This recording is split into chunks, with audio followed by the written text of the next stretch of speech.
Hey guys, welcome to the analog snippets.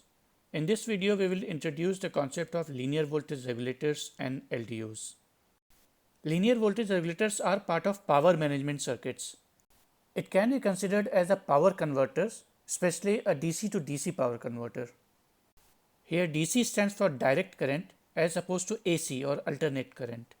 An LVR will generate a desired and relatively constant voltage Vout from a given DC input voltage, with the condition that V in will be greater than V out. And since it is a power converter, usually high currents are involved. In the most general case, this V out is used as supplies for the other blocks. Working principle of LVRs is rather simple. In most basic form, LVR can be considered as a controlled resistor. There is a feedback loop which changes this resistor to maintain the desired output voltage.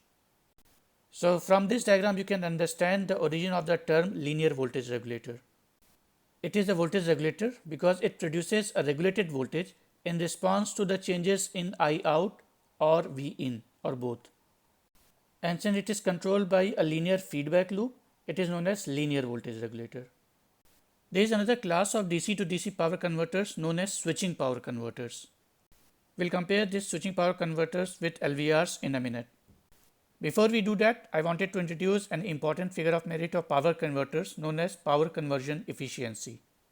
Power conversion efficiency is defined as the ratio of power delivered to the load to total input power.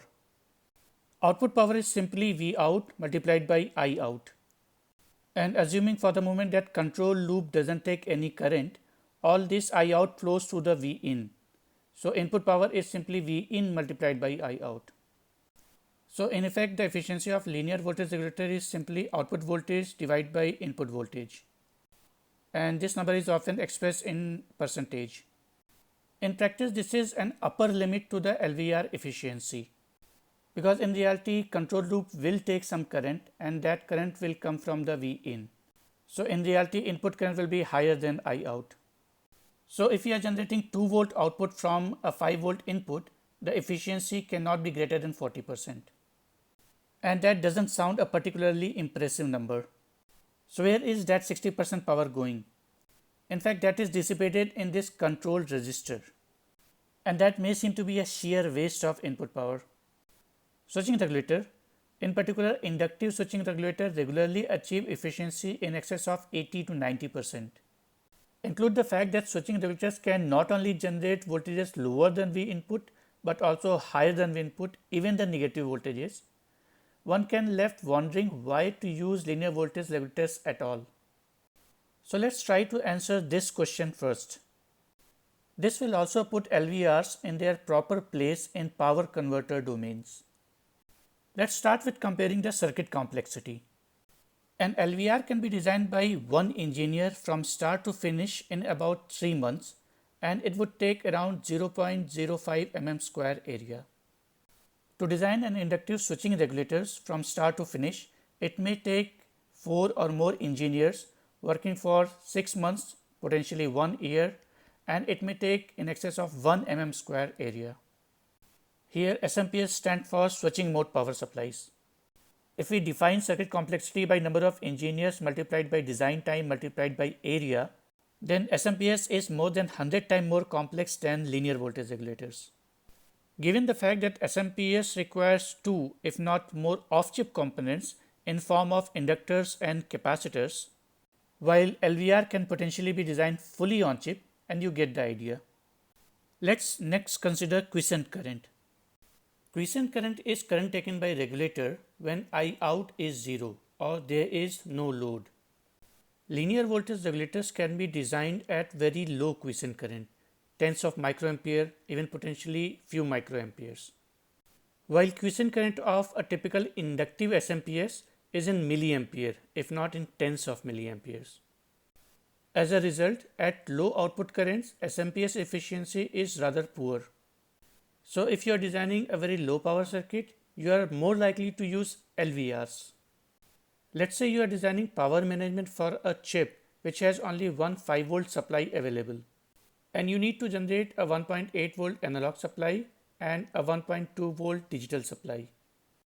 Let's also assume that these new supplies are not consuming power in watts. Let's say they are supplying currents in tens of milliampere or maybe a couple of hundred milliampere. In this kind of situation, you are more likely to design two LDOs rather than two SMPS. Another advantage of linear voltage regulators over SMPS is their superior transient performance and their inherently low noise output. SMPS are rather sluggish in responding to a sudden change in load current or input voltage.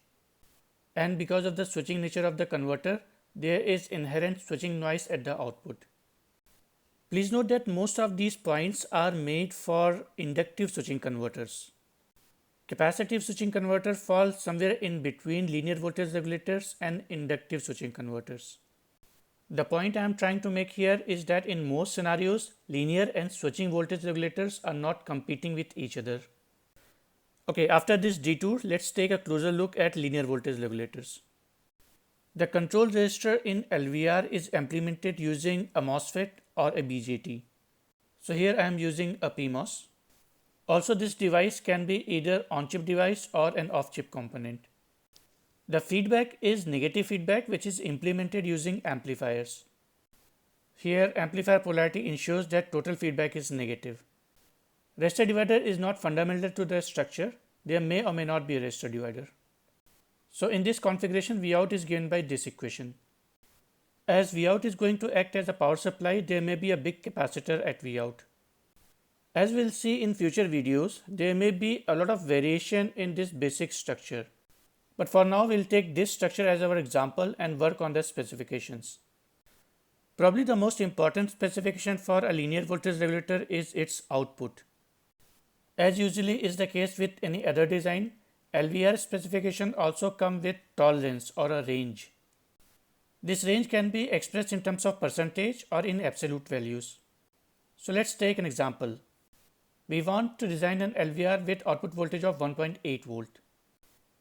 A typical tolerance can be plus minus 5% or plus minus 100 millivolt or even plus 10 minus 5%. LVR can also be designed to be bimodal or multimodal. For example, it can be designed to generate 1.2 volt or 1.8 volt or 2.5 volt, one at a time of course. An output voltage specification can also include trimming capabilities, whether or not output can be trimmed and what is trimmed and untrimmed accuracy.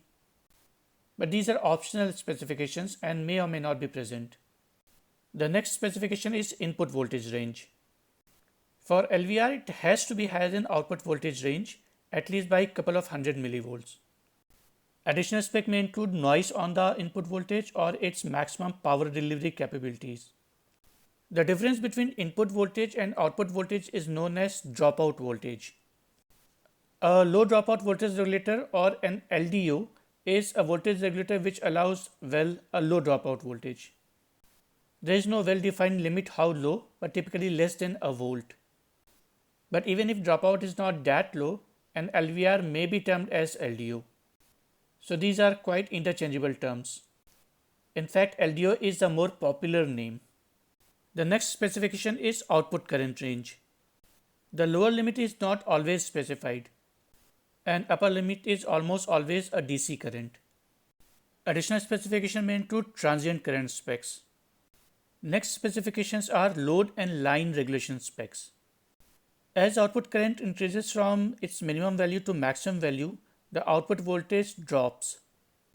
Load regulation quantifies how well LVR regulates output voltage in response to the DC output current. It can be specified in absolute values or in percentage values or in millivolt per milliampere. These specs are the upper limit of the load regulation. It should be better than this value. Line regulation is change in output voltage in response to change in input voltage. Again, it can be specified in absolute values or in percentage or in volts per volt. Again, these are the upper limits and regulators should perform better than that. Please note that these values that I am writing here are not equivalent. These are some arbitrary typical values. Power supply rejection or PSR is another important spec of a regulator. Please note that there is one R missing here. It's not a ratio, it's absolute power supply rejection. So for example, a minus 20 dB PSR means a 10 times reduction from V input to V output. It is specified in dBs and it can be specified at multiple frequency points. One frequency point is usually low frequencies or DC. There is usually a high frequency PSR spec as well, which depends on the application. While designing the LVR, it is important to realize that this PSR spec almost always includes the PSR of any reference generator as well. Next important spec is quiescent current.